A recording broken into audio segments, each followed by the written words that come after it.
ন্যায়, স্বাধীনতা ও সাম্যের পারস্পরিক সম্পর্ক আলোচনা করব।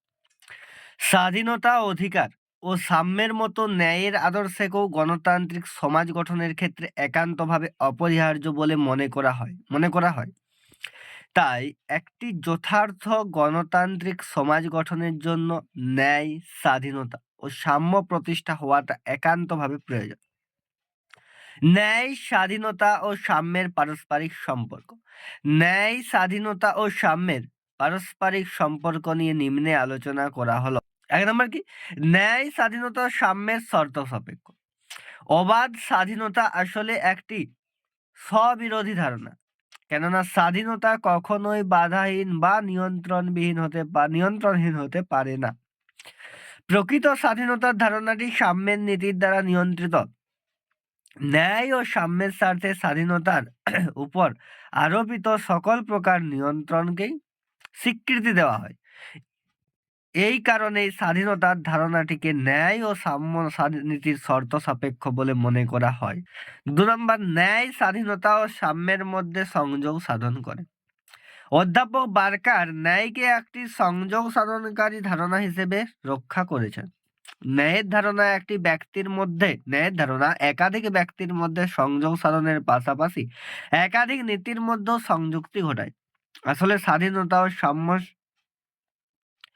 সম্পর্কিত বহু দাবির মধ্যে ন্যায় নীতির মাধ্যমে একটি সেতু রচিত হয়।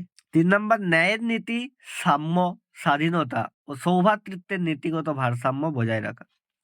সাম্য, স্বাধীনতা ও সৌভ্রাতৃত্বের পারস্পরিক বিরোধের পাশাপাশি কোনো একটি নীতির আভ্যন্তরীণ একাধিক উপাদানের মধ্যেও বিরোধ থাকতে পারে। সেক্ষেত্রে এই বিরোধ নিষ্পত্তির জন্য চূড়ান্ত নীতি হিসেবে ন্যায়ের নীতিকে গ্রহণ করা হয়।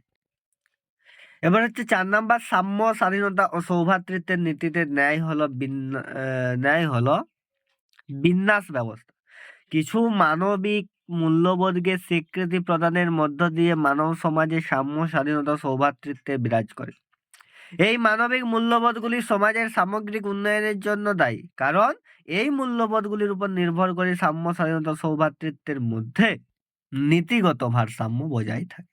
৫ নম্বর, ন্যায়ের প্রথম শর্তই হলো স্বাধীনতা। স্বাধীনতা বিরোধী যে কোনো ধরনের কার্যকলাপ অন্যায় বলে বিবেচিত হয়।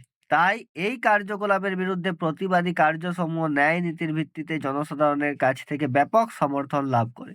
এই কারণে ন্যায়ের প্রথম শর্ত হিসেবে স্বাধীনতাকে চিহ্নিত করা হয়। মূল্যায়ন। উপরিউক্ত আলোচনা থেকে এ ধারণা স্পষ্ট যে ন্যায়, সাম্য, স্বাধীনতা পরস্পরের সঙ্গে অঙ্গাঅঙ্গিভাবে জড়িত।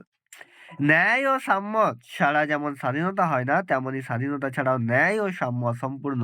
তাই আধুনিক সমাজ ব্যবস্থায় এই তিনটি ধারণায় পারস্পরিক সম্পর্ক খুবই গুরুত্বপূর্ণ।